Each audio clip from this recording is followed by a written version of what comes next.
오늘은 그 시장 전반에 대한 얘기를 좀 해보려고 해요. 최근에 미국 주식 조정이 거셌잖아요. 그 이후에 최근 이틀 정도는 깔짝 반등을 한 상황인데, 과연 여기서부터 사야 되는지 아니면 추가 하락을 기다려야 되는지 분석해 보려고 합니다.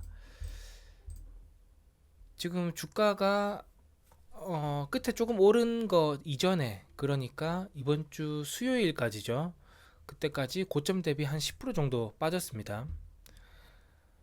사실 일반적으로 경기 침체가 오면 이제 증시가 30% 정도 하락하고 10% 정도부터는 조정장이라고 부르죠. 그러니까 공식적으로 조정장에 돌입했다가 지금 잠깐 나온 상황이에요. 이렇게 됐던 배경은 이제 첫 번째로는 관세 이슈입니다. 연초까지만 해도 트럼프 대통령이 관세를 부과하려고 하겠지만 이것은 협상 수단일 것이다. 원하는 다른 정치적인 결정을 이끌어내기 위한 협상 수단일 것이라는 의견이 지배적이었지만 지금 보니까 이 관세의 진심이라는 거죠. 그리고 트럼프 하면 주식시장 부양이라는 느낌이 있었는데 이렇게 주식시장이 하락했는데도 불구하고 이 트럼프 행정부에서 크게 개의치 않는 모습을 보이면서 이 시장이 패닉셀로 대응을 하게 된 그런 흐름이었습니다. 그리고 또 중요했던 게 이 그간 주도주였던 미국 AI 관련 주식의 급락이었죠. 그렇게 됐던 배경은 이 중국의 부상과 관련이 있습니다. 첫 번째로는 이 딥시크였죠.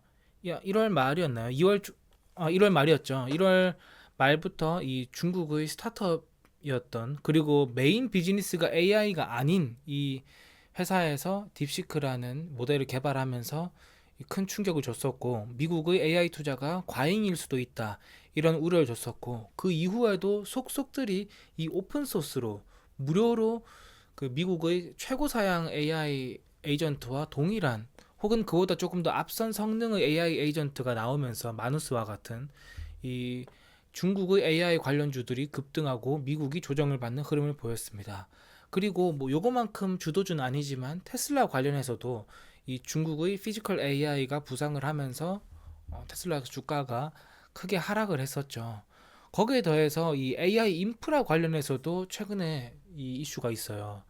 이 미국에서 중국의 AI 굴기를 막기 위해서 EUV 장치를 수출을 못하게 했잖아요. 그 ASML의 EUV 장치를. 그런데 이 화웨이가 내년부터 이 EUV를 자체적으로 생산할 수도 있다. 이런 보도가 나온 상황입니다. 뭐 이런 상황에서 기업 실적 발표나 이런 것들도 뭐 가이던스가 예상치 대비 안 좋거나 아니면 실적이 그냥 예상치를 맞춘 수준이거나 이렇게 크게 재미없는 모습을 보이면서 투자자들이 공포가 극에 달하는 흐름이 나타났었습니다. CNN에서 집계하는 이 Fear and Greed Index, 그러니까 투자 심리를 측정하는 지표예요. 낮으면 안 좋다는 겁니다.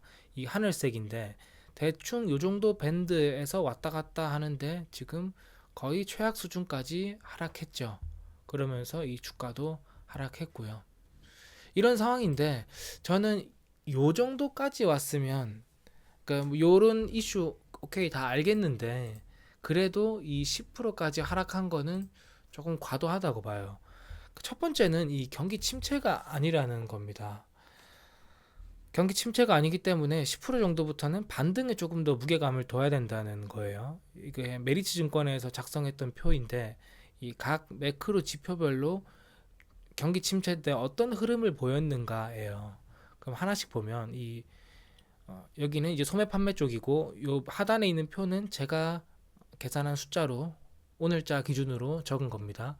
그러니까 실질 소매 판매 같은 경우도 크게 하락을 해야 되는데 실질 소매 판매 보면 하락하지는 않고 있어요. 그리고 뭐 하락할 기미도 아직은 보이지 않고 있죠. 물론 뭐 관세가 올라서 물가가 어쩌고 저쩌고 이유야 붙일 수 있겠지만 어쨌건 이 흐름상으로는 아직 하락으로 돌아서기까지는 한참 남았다는 것입니다. 그 다음 산업생산 같은 경우도 일반적으로 2000년대에도 2% 정도 하락했는데 지금은 보합이라는 거예요. 요거는 왜 이게 나오냐? 그 다음 고용도 하락할 기미가 전혀 없이 지속적으로 상승하고 있죠. 총 고용량이. 물론 이거 이 데이터는 이 안에 뭐 이민자가 어떠고 저쩌고 이런 얘기들이 있지만 어쨌건 고용 자체가 하락하는 과거의 트렌드가 나타나기까지는 시간이 오래 걸릴 수 있다는 거예요. 거기다가 실업률 지표도 매우 안정적이죠. 과거에 2000년대만 해도 6%를 상회하는 숫자가 나왔었는데 현재 4.1%로 안정적으로 유지가 되고 있단 말이죠. 최근에 이제 침체 우려가 불거졌던 것은 이 경기 선행 지표가 좋지 않은 흐름을 보이면서였습니다. 대표적인 경기 선행 지수 대표적인 경기 선행 지수인 그 미국 ISM 제조업 지수가 이 기준선 50 정도에서 머무르면서 안 좋았죠. 그리고 그 세부 지표인 뭐 신규 수주 지표나 이런 것들이 좀 안 좋았어요. 그런데 이게 뭐 안 좋았던 것은 맞고 ISM 지표가 의미 있는 지표임에는 틀림이 없지만 이거는 또 해석하기에 따라서 최근에 이제 관세 우려 때문에 워낙 정책 불확실성이 커졌다 보니까 이 구매 담당자들이 상대적으로 좀 보수적인 전망을 했을 수 있다라는 해석이 있어요. 또 하나 이슈가 됐던 것은 요겁니다. 이 아틀랜타 연은에서 집계하는 GDP 나우. 그러니까 이 향후 GDP가 어떻게 될지 최근까지 나온 지표를 즉각적으로 반영해서 계산하는 거예요. 이게 이 초록색입니다. 초록색입니다. 이 블루칩 컨센서스라는 것은 시장의 예상치예요. 시장의 예상치가 이렇게 가고 있는데 갑자기 이 아틀랜타 연은에서 집계하는 예상치가 급락을 했다는 것이죠.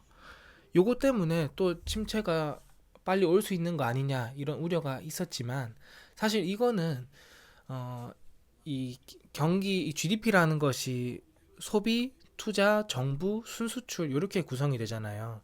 그러니까 순수출에서 조금 안 좋았어요. 그렇게 된 이유는 순수출보다 수입이 많았기 때문입니다. 수입이 많았던 이유는 이 관세 부과를 앞두고 선제적인 주문이 많았기 때문이에요. 그러니까 종합하면 크게 GDP 측면에서 본질적인 타격은 아직까지는 없다라는 것입니다. 그래서 경기 침체를 우려하기에는 많이 이르다고 보고 나중에 어떻게 될지 모르죠. 하지만 현 시점에서는 좀 이른 상황이고 그렇기 때문에 지수 자체는 앞으로 상방을 좀 바라봐야 된다는 생각을 하고 있습니다. 중간에 뭐 넣었었는데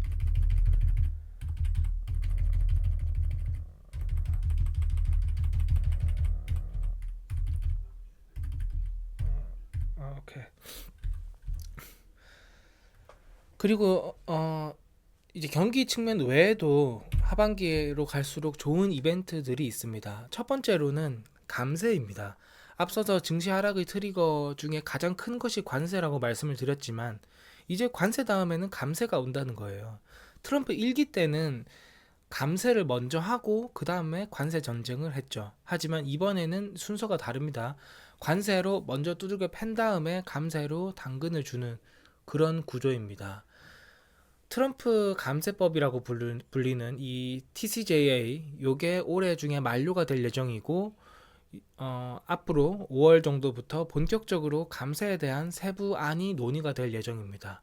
이 타임라인을 말씀드리면 4월 30일까지 정규 예산안이 마감이 될 예정이고요. 그리고 그 이후에 5월과 6월 중에 트럼프 대통령의 최종 서명이 예정되어 있습니다. 최종 서명이 된다면 이제 큰 틀에서의 예산이 정해지는 것이고 그 안에서의 세부적인 지원책들 어디를 감세할 건지 그리고 추가 감세안들이 논의가 되면서 이 세금 측면에서 증시의 관심이 관세 타격보다는 감세로 인한 기업의 수혜로 옮겨갈 가능성이 높다고 보고 있습니다.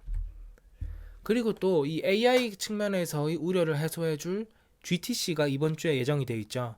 엔비디아의 개발자 컨퍼런스고 여기서 이제 자사 블랙웨일의 수요라든지 뭐 이런 투자 트렌드에 대해서 긍정적인 얘기가 나온다면 최근에 AI 측면에서의 그런 투나 트리거가 반전될 수 있는 여지가 있습니다. 또 이번 주에 있는 이벤트가 FOMC죠. 여기서 나올 수 있는 것은 관세 우려가 있지만 아직까지는 물가 측면에서 우려는 크지는 않다. 이런 얘기가 나올 수 있을 것 같아요. 왜냐하면 이번 주에 나왔던 PPI나 뭐 이런 지표들이 뭐 예상치에 부합하는 정도의 흐름을 보였기 때문에 너무 걱정할 필요는 없다. 이 정도 코멘트가 나올 수 있을 것 같고, 또 완화적인 기조의 정책이 완화적인 기조가 확인이 된다면 앞선 여러 리스크에도 불구하고 연준에서 경기를 어느 정도 막아줄 수 있다는 기대감이 형성될 수 있을 것으로 생각합니다. 사실 이 올해 인하에 대한 기대감이 1월 중에 연 1회까지 하락했다가 현재 기준으로는 연 3회까지 늘었어요. 그만큼 이 페드 풋이 증시를 다시 지지할 수 있는 환경이 있을 수 있다고 생각하고 있습니다. 사실 이 공포에 질렸을 때가 기회예요. 이 앞서 보여드렸던 차트를 다시 가져오면 이렇게 기준선 이렇게 그 Fear and Greed 인덱스가 20을 하회했을 때 그 이후에 이렇게 상승 흐름이 나타나는 경우가 많죠. 물론 아닐 때도 많아요. 여기도 조금 더 하락할 수 있겠지만 요 정도부터는 사도 중기적으로 충분히 수익을 볼 수 있는 그런 레벨이라고 생각합니다. 그래서 결론적으로는 앞으로도 당분간은 변동성이 있을 수 있기 때문에 최대한 안정적인 투자를 하고자 한다면 이 BAI 기업에서 탄탄한 실적을 보이고 있는 기업, 그래서 이 펀더멘털 측면에서는 전혀 문제가 없지만 시장이 조정을 받으면서 좀 억울하게 가치 조정받은 기업을 매수하는 게 좋아 보이고요.